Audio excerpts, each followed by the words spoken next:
Ukraine-Russia crisis. What to know about rising fear of war. Government leaders and top officials line up to walk the diplomatic tightrope that could mean the difference between war and an uneasy peace in Ukraine as Russia's menace on the border of its neighbor continues unabated.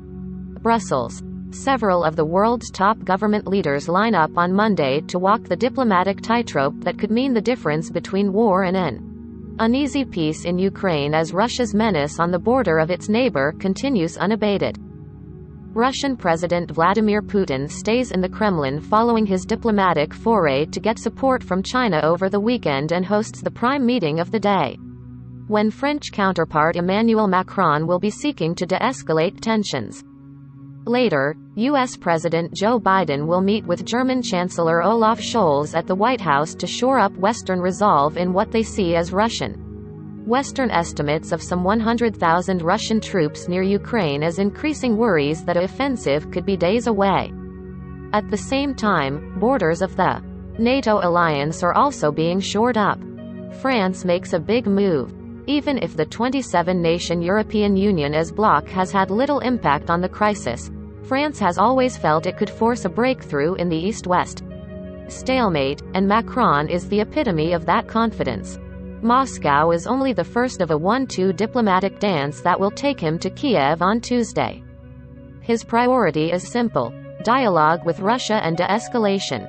What makes execution much more complicated is the need to keep a unified Western front consisting of over 24 players in the face of the Kremlin monolith, where one Mons will face as precious little opposition. Macron's essential challenge is make sure things don't get worse on the ground before building confidence gestures and mechanisms.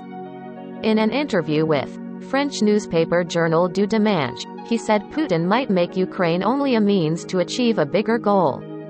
The geopolitical objective of Russia today is clearly not Ukraine, but to clarify the rules of cohabitation with NATO and the EU, Macron said. Even if Ukraine's security cannot be a bargaining chip, Macron said it is also legitimate for Russia to pose the question of its own security. After French move, so does Germany. France and Germany have worked in tandem before. 7 years ago, they were essential in creating a peace deal for eastern Ukraine in a bid to end the hostilities between Ukrainian forces and Russia-backed separatists that erupted in 2014 following the Russian annexation of Ukraine's Crimean Peninsula. Germany has been criticized for being slow and half-hearted in its approach to the Ukraine crisis, but on Monday, Europe's economic juggernaut was moving on different fronts. As Chancellor Scholz was preparing his meeting with Biden, Foreign Minister Annalena Baerbock has meetings scheduled in Kiev with President Volodymyr Zelensky and is set to visit the line of contact with pro-Russia separatists in eastern Ukraine on Tuesday. Germany's show of solidarity amid tensions over Berlin's refusal to send weapons. Yet Baerbock said that we stand, without ifs or buts, by the territorial integrity of the country and at the side of people in Ukraine. Baerbock added that together, we will react with hard and very concrete measures to any further Russian aggression against Ukraine. More troops on NATO's Eastern Front. Germany is also mulling sending more troops to Lithuania, potentially reinforcing its presence on NATO's eastern flank. Defense Minister Christine Lambrecht has raised the possibility ahead of Scholz's meeting with Biden. The German leader is due to receive on Thursday the leaders of Lithuania, Latvia and Estonia, the 3 Baltic states who specifically feel the heat from Moscow, before traveling to Ukraine and Russia next week. Germany has led a NATO battle group in Lithuania for the past 5 years.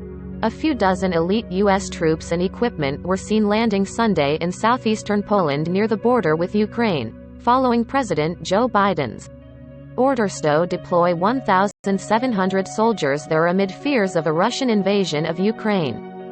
Hundreds more infantry troops of the 82nd Airborne Division are still expected to arrive at the Rzeszów-Jastrzębie Airport, 90 kilometers, 56 miles, from Poland border with Ukraine. A U.S. Air Force Boeing C-17 Globemaster plane brought a few dozen troops and vehicles. Sylvie Corbett and Vladimir Isachenkov in Moscow, and Geir Molson in Berlin, contributed to this report.